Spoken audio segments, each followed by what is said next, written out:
안녕하세요. 오늘도 사연살롱을 찾아주셔서 감사합니다. 얼마 뒤면 두 번째 결혼기념일을 맞게 되는 결혼 2년차 새댁이에요. 저희 부부는 맞벌이를 하는데요. 남편은 회사에 다니고 저는 집에서 프리랜서로 일을 하고 있어요. 왜 이런 말들이 있잖아요. 며느리 사랑은 시아버지다. 사위 사랑은 장모다. 저는 이 말에 100% 동의해요. 우리 집만 봐도 딱 그렇거든요. 저희 시아버님도 저를 친딸처럼 사랑해 주시지만 특히 저희 엄마는 제 남편을 친아들처럼 아주 끔찍히 생각하시거든요. 가끔은 제가 질투를 할 정도로요. 그럴 때마다 엄마는 이러세요. 나한테 우리 지훈이는 사위가 아니라 아들이야, 아들. 그러시면서 얼마나 제 남편을 챙기시는지 몰라요. 그런데 엄마의 이런 모습을 볼 때마다 저는 가슴 한켠이 짠해져요. 저희 엄마가 이러시는 데는 특별한 이유가 있거든요. 지금부터 그 이야기를 하려고 해요. 저는 어린 시절만 생각하면 아직도 악몽을 꿀 정도로 힘든 시절을 보냈어요. 저희 가족은 원래 4명이었어요. 엄마와 아빠, 그리고 제 위로 오빠가 하나 있었죠. 엄마는 20대 초반에 아빠와 결혼을 하셨고 바로 오빠를 낳으셨어요. 엄마가 아빠와 결혼한 데에는 이유가 있었어요. 바로 돈 때문이었죠. 엄마 친정이 너무 가난했거든요. 부모님의 결혼은 외할아버지 지인분이 다리를 놓아주셔서 가능했어요. 집안이 넉넉하긴 한데 아들내미가 망나니라 어디 데려갈 사람이 없는 모양이야. 그래도 돈 있는 집이라 거기로 시집가면 돈고생은 안 할 걸세. 딸한테 망나니 남편을 맺어주는 게 걸리긴 했지만 돈 걱정 안 하고 살 거란 말에 외할아버지는 혼사를 진행했어요. 엄마는 그렇게 팔려가듯 결혼하게 됐죠. 아빠는 소문 그대로 망나니였어요. 술을 물 마시듯 하고 돈도 펑펑 써댔죠. 친할아버지 회사에서 직원 타이틀 달고 어영부영 살면서 말이에요.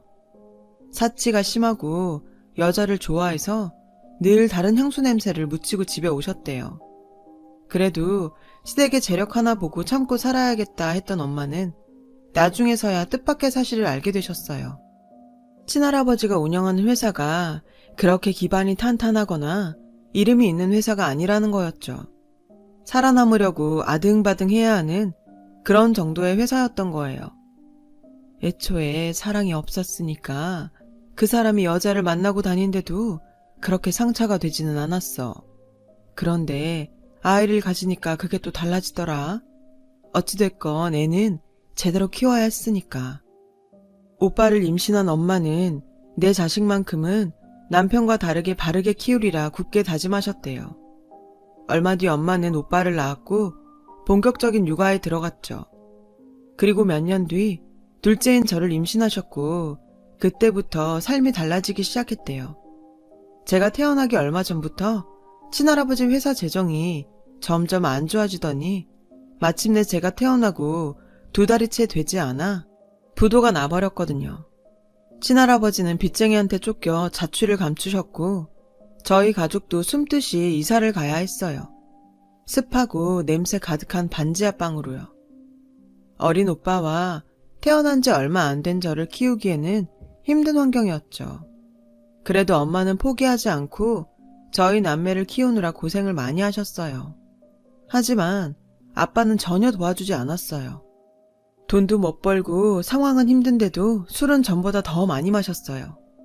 엄마는 그런 아빠가 당연히 못마땅했죠. 제발 무슨 일이든 좀 해봐요. 우리 애들 굶겨 죽일 작정이에요. 참다 못한 엄마의 호소에 돌아온 건 아빠의 손찌검 뿐이었어요.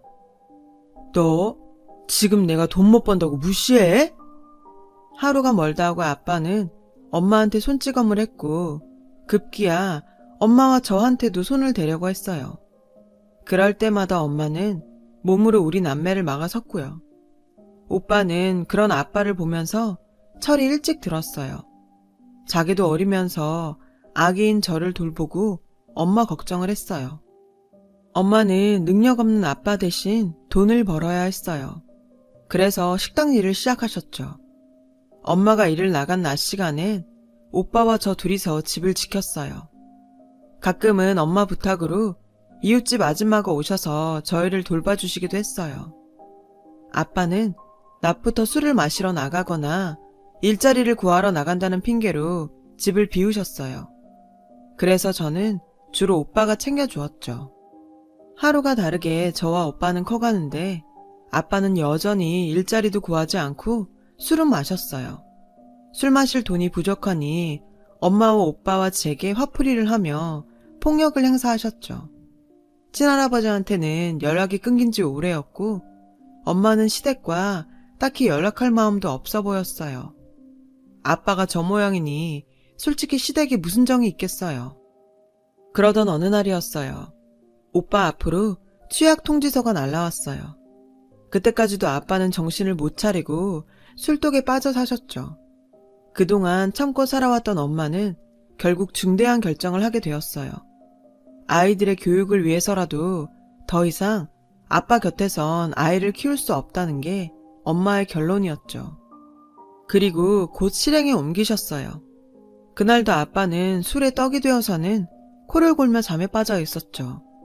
엄마는 아빠 몰래 우리 남매를 조용히 깨워서 옷을 입혔어요. 엄마는 미리 싸놓은 짐가방을 들고 오빠와 제게 말했어요. 잘 들어. 이제부터 아빠랑 안 살 거야. 우리 남매는 고개를 끄덕였어요. 그리곤 엄마를 따라 나섰죠. 그날 엄마와 우리 남매는 터미널에서 버스를 탔어요. 어디로 가는지는 엄마만 알고 있었죠. 오빠와 저는 그저 엄마 손을 잡고 따라 나서기만 했을 뿐이니까요. 처음에는 외할머니 외할아버지가 계신 외갓집으로 가는 줄 알았어요. 왕래를 하진 않았지만 시골에 살고 계신다고 들었거든요. 그런데 엄마는 외갓집으로 가지 않았어요. 거기로 가봤자 우리 형편과 별반 다르지 않다고 하시더라고요. 우리가 간 곳은 엄마의 중학교 선생님 댁이었어요. 엄마는 선생님을 이모라고 불렀어요. 엄마는 공부를 잘했지만 집안 형편 때문에 고등학교에 진학하지 못했어요. 그런 엄마를 담임 선생님은 무척 예뻐하셨죠. 엄마가 대견하다고요. 집에 불러 맛있는 것도 해주시고 엄마가 학교를 그만둘 때 눈물을 보이시면서 이러셨대요. 이제부터 선생님 말고 이모라고 불러. 이제부터 내가 이모가 돼줄게. 힘들면 언제든지 찾아와. 그 말 한마디를 믿고 엄마는 우리 남매를 데리고 선생님 댁으로 간 거예요. 막상 우리 남매를 데리고 가긴 했지만 엄마도 걱정이 됐는지 문 앞에서 망설이다 배를 눌렀어요. 이모, 이렇게 염치 없이 찾아와서 죄송해요. 아이들 때문에 어쩔 수 없었어요. 큰아들이 이제 초등학교에 들어가는데 애 아빠 옆에 도저히 내버려 둘 수가 없었어요. 엄마는 울먹이며 말했어요. 선생님 역시 엄마를 보곤 울먹이셨어요. 너처럼 똑똑하고 착한 애가 그깟 돈이 뭐라고 그런 집에 시집을 가선 이런 신세가 된 거니? 속상해서 정말. 두 분은 한참을 그렇게 우셨어요. 어느 정도 감정이 정리되자 선생님은 앞으로 우리가 살 방법을 생각해 보자고 하셨죠. 일단 살 집부터 구해야겠다고 하시며 건물을 가지고 있는 사촌동생한테 혹시 남는 방이 있는지 알아보겠다고 하셨어요. 다행히 선생님 덕분에 우리는 방 2칸에 화장실과 주방이 딸린 집을 구할 수 있었고 며칠 뒤 바로 이사를 했어요. 엄마는 상가 청소와 건물 관리를 맡게 되었어요. 그와 별개로 엄마는 마트 판매원 일까지 구하셨죠. 우리 남매는 마냥 행복했어요. 아빠의 그늘로부터 벗어날 수 있었으니까요. 3월이 되고 오빠는 그 지역 초등학교에 입학을 했어요. 오빠가 학교에 가 있는 동안 전 혼자서 집에서 놀아야 했지만 엄마가 근처에서 일하고 있어서 안심할 수가 있었죠. 그렇게 우리 식구는 4명에서 3명으로 줄었지만 오히려 행복감은 곱절로 는 것 같았어요. 적어도 그 집에서는 우리 세 식구가 걱정 없이 살 수 있었으니까요. 가난했지만 행복한 순간이었죠. 선생님께서는 음식도 가져다 주시고 엄마가 바쁠 땐 저희를 돌봐주셨어요. 제가 초등학교에 입학을 하고부터는 엄마는 더 많은 시간을 일을 할 수가 있어서 수입도 더 늘었고요. 오빠는 하루하루 더 어른스러워졌고 엄마를 닮아 그런가 공부도 잘했어요. 초등학교 6년 내내 모범생이었죠. 저도 오빠를 보고 자극을 받아서 공부를 열심히 했고요. 오빠는 중학교에 진학하고 나서부터 진로 고민을 했어요. 돈을 벌고 싶다고 하더라고요. 그래서 대학에 갈 생각이 없다고 했죠. 하지만 엄마는 생각이 달랐어요. 네가 정말 엄마를 생각한다면 당장 돈 벌 생각을 할 게 아니라 내 미래를 위해서 대학에 진학하는 게 맞아. 돈은 대학 졸업하고 벌어도 되잖니.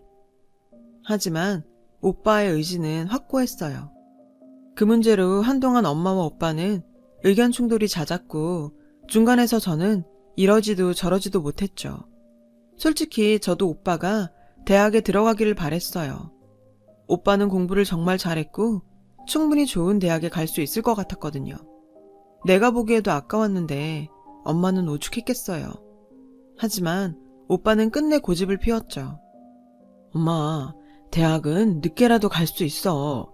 돈부터 벌고 생활이 좀 안정되면 그때 다시 공부할게. 지금 이 상태에서 대학에 들어간다면 난 공부에 신경 쓸 수가 없을 것 같다고. 엄마가 하루 종일 일하면서 번 돈으로 어떻게 등록금을 내고 용돈을 써? 게다가 예원이 시집도 보내야지.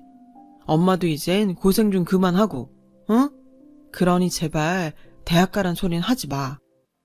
확고하게 결심을 굳힌 오빠의 모습에 엄마는 속상했지만 결국 오빠의 뜻을 따르기로 했어요. 오빠는 특성화 고등학교에 진학을 했고 재학 중에 자격증도 여러 개 땄어요. 그리고 고3이 되자 취업을 나가게 됐죠. 그렇게 첫 월급을 받은 날 오빠는 고기를 사와서 엄마와 제게 구워주었어요. 엄마는 그런 오빠를 대견해 하시면서도 한편으로는 미안해 하셨어요. 오빠가 20살이 되던 그해 저는 고등학생이 되었어요. 오빠는 제게 무조건 공부해서 대학에 들어가라고 하더군요. 전 당연히 싫다고 그랬죠. 대학에 가면 제가 아니라 공부 잘하는 오빠가 가야 한다고 생각했으니까요. 하지만 오빠는 단호했어요. 자신은 언제든 대학에 합격할 자신이 있으니 걱정 말라면서요. 하는 수 없이 전 오빠 말을 듣기로 했고 그날부터 정말 죽어라 공부를 했어요. 열심히 하다 보니 중학교 때보다도 성적이 많이 올랐고 그런 제 성적표를 보며 엄마와 오빠는 기뻐했어요. 그렇게 우리 가족은 하루하루 각자의 위치에서 열심히 살아갔어요. 하지만 얼마 뒤 우리 가족에게는 생각지도 못한 슬픔이 닥쳤어요. 바로 오빠의 죽음이었죠. 그날은 원래 휴무날이었지만 오빠는 전날 하던 일을 마무리한다며 늦은 출근을 했고 회사 근처 도로에서 음주운전 차량에 치이고 말았죠. 당시 가해자는 만취 상태였어요. 엄마와 제가 응급실에 도착했을 때 오빠는 심폐소생술을 받고 있었어요. 엄마와 저는 울면서 오빠가 제발 살아나기를 기도했지만 오빠는 끝내 숨을 거두고 말았어요. 의사가 사망 선고를 내리는데도 저는 오빠가 죽었다는 사실을 받아들일 수 없었어요. 불과 몇 시간 전까지만 해도 공부 열심히 하라며 제 머리를 쓰다듬어 주던 오빠였으니까요. 그런데 어떻게 이렇게 쉽게 세상을 떠날 수가 있는 거죠? 그 순간 엄마가 바닥에 주저앉아 오열하기 시작했어요. 애를 끓는 듯한 소리를 내며 울부짖었죠. 그제야 저도 정신이 들더라고요. 그리곤 오빠의 죽음을 받아들이게 됐죠. 그러자 오빠를 죽인 가해자가 죽도록 미웠어요.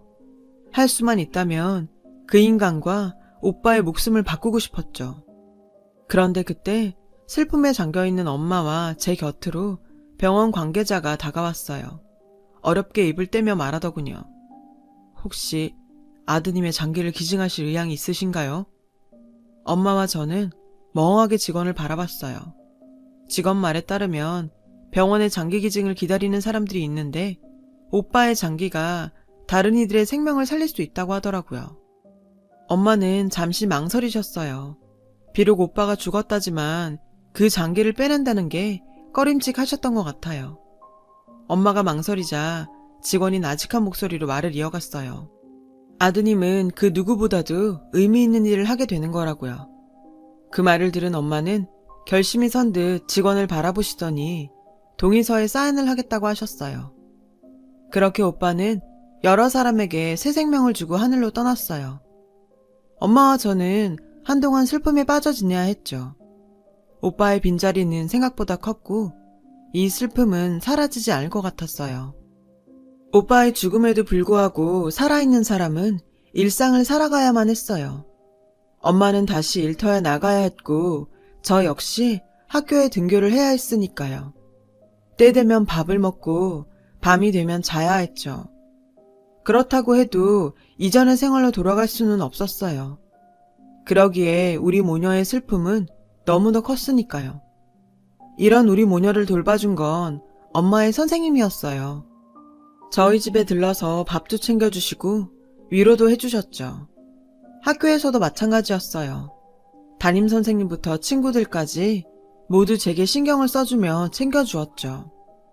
오빠의 49제가 지나고 엄마와 함께 오빠의 옷가지와 짐들을 정리했어요. 그리고 오빠의 통장을 발견하게 되었죠. 오빠가 일을 시작하면서부터 모은 돈 전부가 들어있었어요. 그리고 통장 겉면에는 포스트잇이 한 장 붙어 있었죠. 사랑하는 엄마, 착한 내 동생 예원이, 우리 가족 모두 행복하자 라고 적혀 있더군요. 엄마와 저는 그 통장을 보며 또 한참을 울었어요. 오빠가 없는데 이딴 돈이 다 무슨 소용인가 싶었죠. 왜 하필 우리 오빠한테 이런 일이 생긴 건지 하늘이 원망스러웠어요. 예원아, 우리 네 오빠 말대로 행복해지자. 그래야 네 오빠도 하늘나라에서 우리를 내려다보며 행복할 수 있지 않겠니? 네 오빠가 그렇게 원하는데 오빠를 위해서라도 우리 행복해져야 해. 엄마는 제 손을 꼭 잡고는 애써 미소를 지어 보이셨어요. 그런 엄마를 보며 저 역시 미소를 지어 보였죠. 그리곤 오빠 몫까지 열심히 살아서 엄마를 행복하게 해주겠다 다짐했죠. 이후 엄마와 저는 마치 예전 일상으로 돌아간 것처럼 씩씩하게 생활을 해나갔어요. 그렇게 열심히 살아낸 덕에 전 대학교에 들어가게 되었죠. 그 무렵 가해자 측으로부터 합의금과 보험금을 받을 수 있었어요. 솔직히 오빠의 목숨과 바꾼 돈이었기에 손도 대기 싫었어요. 하지만 엄마는 저와는 생각이 달랐어요. 그 돈을 제 대학 등록금으로 쓰자고 했죠. 오빠가 입버릇처럼 했던 말처럼 오빠가 절 대학에 보내주는 걸로 생각하자고요. 오빠도 그러길 바랄 거라고요. 결국 저는 엄마 뜻을 따르기로 했어요. 대학을 다니는 내내 저는 성적 장학금을 탔어요. 대학 중에 관련 직종 자격증도 여러 개를 땄고요. 오빠의 목숨과 바꾼 돈으로 학교를 다니는 만큼 할 수 있는 한 최선을 다하고 싶었거든요. 그 덕분에 저는 졸업도 하기 전에 취업에 성공할 수 있었어요. 그리고 졸업식 날 엄마와 함께 학사모를 쓰고 찍은 사진을 들고 오빠 납골당에 가지고 갔어요. 오빠 덕분에 대학도 졸업할 수 있었고 좋은 회사에 취직도 할 수 있었다고 고맙다고 했어요. 그리고는 그 사진을 오빠 유골함 옆에 놓아두었어요. 하늘에서도 오빠가 잘 볼 수 있도록요. 입사 후 한동안은 업무에 적응하느라 정신이 없었어요. 그래도 시간이 지나니 일도 손에 붙고 직장 동료들과도 많이 친해져서 직장 생활도 즐기며 하게 되었죠. 그리고 얼마 뒤 연애도 하게 되었어요. 바로 지금의 남편이죠.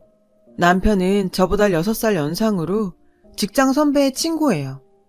지금은 비록 친구라고 하기도 뭐한 사이가 됐지만요. 왜냐면 지금은 서로 앙숙이 됐거든요.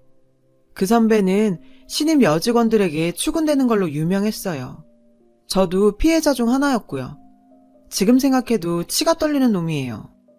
그 선배는 퇴근 시간에 건물 밖에서 치근덕댔어요. 오늘 시간 어때? 둘이 술이나 한잔 할까? 저는 신입이라 싫다고 하기도 곤란한 상황이었죠. 그런데 그때 마침 남편이 나타났죠. 야, 너 아직도 이러고 사냐? 나이가 몇인데 여직원들한테 주접이야. 너 이러는 거 네 여자친구는 아냐? 남편은 짜증스럽게 말했죠. 그리고는 제 손목을 잡고 있던 선배의 팔을 떼어 놓았어요. 선배는 똥 씹은 표정이 되었죠. 이분은 내가 정류장까지 모셔다 드릴게. 넌 네 여자친구한테나 가봐라. 그날 남편은 절 혼자 보내기 불안했대요. 선배가 따라 붙을까봐요. 버스 정류장까지 남편의 에스코트를 받은 저는 몇 번이나 고맙다고 인사를 했어요. 뭐가요? 저놈은 동창들도 다 싫어해요. 동기라서 대화에 끼워주는 거지. 그나저나 앞으로 저놈 조심하세요. 그렇게 첫 만남을 가지고 며칠 뒤 퇴근 시간에 남편이 다시 나타났어요. 나중에 들으니 첫 만남에 호감이 생겨 저와 잘해보고 싶은 마음이 있었대요. 그러면서 말로는 선배가 또 수작을 부릴까봐 감시하러 왔다고 하더군요. 그런 남편한테 저 역시 호감이 생겼죠. 제게 추근댔던 선배는 얼마 뒤 사내 성희롱으로 고발당해서 해고가 됐고 그 무렵 저는 남편한테 고백을 받았어요. 저 역시 마음이 있던 터라 우리는 그날을 시작으로 사귀게 되었죠. 사귀고 반년 후에 저는 제 가정사와 오빠에 대해 남편한테 말했어요. 남편은 저와 사귀는 동안 종종 저희 집에 찾아와 저희 엄마한테 아들처럼 살갑게 굴었어요. 엄마는 마치 오빠가 살아 돌아온 것 같다며 남편을 유독 예뻐하셨죠. 그러면서 문득문득 눈시울을 붉히기도 하셨고요. 저 역시 엄마한테 잘하는 남편을 보며 더더욱 믿음이 갔죠. 그 후 1년 뒤 결혼 얘기가 나왔어요. 남편은 앞으로 누구도 저처럼 사랑할 자신이 없다며 장모님도 친어머니처럼 모실 테니 결혼해달라며 청혼을 했고 저는 기쁘게 청혼을 받아들였어요. 양가 부모님을 찾아뵙고 결혼 승낙을 받은 우리는 얼마 뒤 상견례 날짜를 잡게 되었어요. 그런데 상견례를 일주일 앞두고 남편이 갑자기 상견례를 미루자고 하지 뭐예요. 처음엔 사정이 있어 그런가 보다 했는데 미룬 날짜가 다가오니 또 다시 미루자고 하더라고요. 그렇게 3번이나 날짜를 미루자 저도 더는 못 참겠더라고요. 그래서 이럴 거면 그만두자고 해버렸죠. 미안해. 정말 중요한 일을 아직 해결 못해서 그래. 절대 다른 맘 있는 거 아니니까 믿고 기다려주라. 응? 남편의 얼굴을 보니 거짓말은 아닌 것 같아서 전 다시 믿고 기다리기로 했어요. 하지만 중요한 일이 뭔지는 알고 싶었죠. 그래서 몇 번이나 물어봤는데 번번이 기다려달라는 말뿐 무슨 일 때문인지는 말해주지 않았어요. 할 수 없이 전 잠자코 기다려야 했죠. 그렇게 2달 정도가 흘렀고 엄마는 상견례 안 하냐고 성하셨어요. 저는 그때마다 핑계로 무마해야 했죠. 그러던 어느 날이었어요. 남편이 상견례 날을 잡자고 하더라고요. 그렇게 우리는 어렵게 상견례를 하게 되었어요. 상견례 당일 엄마는 많이 긴장하셨어요. 남편과 빨리 결혼했으면 하셔서 상견례도 기다리셨는데 막상 닥치니 아무래도 엄마와 저 단 둘이 나가는 게 마음에 걸리셨던 모양이었죠. 저는 그런 엄마를 달래서 상견례 장소인 한정식집으로 향했어요. 엄마와 저는 잔뜩 긴장한 얼굴로 룸으로 들어갔어요. 남편과 시댁 식구들이 먼저 와 있더군요. 저희는 늦어서 죄송하다고 인사를 하고 자리에 앉으려는데 글쎄 남편이 저희 엄마한테 큰 절을 올리지 뭐예요. 엄마는 당황하시며 이러지 말라고 남편을 일으켜 세우라고 하셨어요. 그런데 그 순간 시부모님과 시동생까지 다가와 저희 엄마한테 고개 숙여 인사를 하더라고요. 도대체 무슨 일인가 싶었죠. 오빠, 왜 그래? 지금 뭐 하는 거야? 어머님, 아버님, 왜 이러세요? 제가 당황해서 허둥지둥 하는데 그때 남편이 고개를 들었어요. 남편의 얼굴은 눈물 범벅이었죠. 어머니, 늦게 알아서 죄송합니다. 정말 죄송해요. 영문도 모르고 사과를 받으신 엄마는 당황한 표정으로 도대체 무슨 소리를 하는 거냐고 남편한테 물었어요. 그러자 시어머니께서 다가와 저희 엄마 손을 꼭 잡으시더니 그러시는 거예요. 사부인, 얼마나 마음이 아프셨어요. 부모된 입장에서 쉽지 않은 결정이셨을 텐데 저희는 죄송스럽고 감사한 마음뿐이에요. 정말 큰 신세를 졌습니다. 시어머니는 울먹이며 말씀하셨어요. 그때까지만 해도 엄마와 저는 이게 무슨 소린가 싶었어요. 그런데 남편이 다가와 저희 엄마 손을 자기 가슴에 대며 하는 얘기를 듣고 그제야 전말을 알게 되었죠. 어머님, 들리세요? 아드님 심장이 뛰는 소리가요. 어머님께서 장기 기증을 해주신 덕분에 제가 살 수 있었습니다. 형님 덕분에 이렇게 예원이를 만날 수 있었고 어머님 사위가 될 수 있었어요. 순간 엄마는 다리에 힘이 풀렸는지 휘청하셨어요. 그리고는 눈물을 흘리시며 남편을 끌어안으셨어요. 한참이나 남편을 끌어안은 채 눈물을 흘리시며 남편의 등을 쓸어주셨죠. 생각지도 못했던 상황에 저는 아무 말도 할 수 없었어요. 그저 눈물만 흘릴 뿐이었죠. 오빠의 심장을 이식받은 남자를 만나 사랑에 빠지게 될 줄 누가 알았겠어요. 저희 엄마가 어느 정도 진정이 되자 아버님이 상황을 설명해 주셨어요. 얘가 어릴 때부터 심장이 안 좋았는데 20대 초반 무렵에 이식수술 외에는 방법이 없는 상황까지 갔었습니다. 대기자 명단에 올려놓기는 했지만 심장은 기증자가 쉽게 나오지 않는 터라 저는 그때 몇 자리까지 알아봤었지요. 그런데 아드님이 심장을 기증해 주시는 바람에 저희 아들이 살 수 있었습니다. 남편은 결혼에 앞서 심장을 기증해준 장기 기증자 유가족을 만나 감사 인사를 드리려고 센터를 찾아갔지만 기증자 유가족의 정보를 알려줄 수는 없다는 답변을 들었대요. 몇 번이나 찾아가 사정을 했음에도 거절을 당하자 결국 업체를 통해 수소문할 수밖에 없었고 그마저도 번번이 유가족을 찾는데 실패해 상견례를 미룰 수밖에 없었다고 했어요. 그러다 얼마 전 업체로부터 장기 기증자 유가족을 찾았다는 연락을 받았고 이름과 주소지를 보고는 자신에게 심장을 기증해준 사람이 제 오빠라는 사실을 알고 놀랐다더군요. 남편한테 그 사실을 전해들은 시부모님도 놀라기는 마찬가지였대요. 정말 하늘이 정해준 인연이 아니고서는 어떻게 이런 일이 있을 수 있냐고 하셨다네요. 사부인, 이 모든 게 하늘에서 아드님이 두 사람을 이어준 덕분 아니겠어요? 그러지 않고서야 어떻게 이런 일이 있습니까? 그래서 말입니다만 따님 걱정은 하지 마십시오. 예원이는 저희가 친딸처럼 마음을 다해 잘 돌보겠습니다. 저희 엄마 역시 제 남편을 사위가 아닌 아들처럼 아끼며 보살피겠다고 하셨죠. 그렇게 우리 부부는 양가의 아들과 딸이 되어 결혼식을 올릴 수 있었어요. 저는 요즘도 가끔 남편의 심장 위로 손을 올려보곤 해요.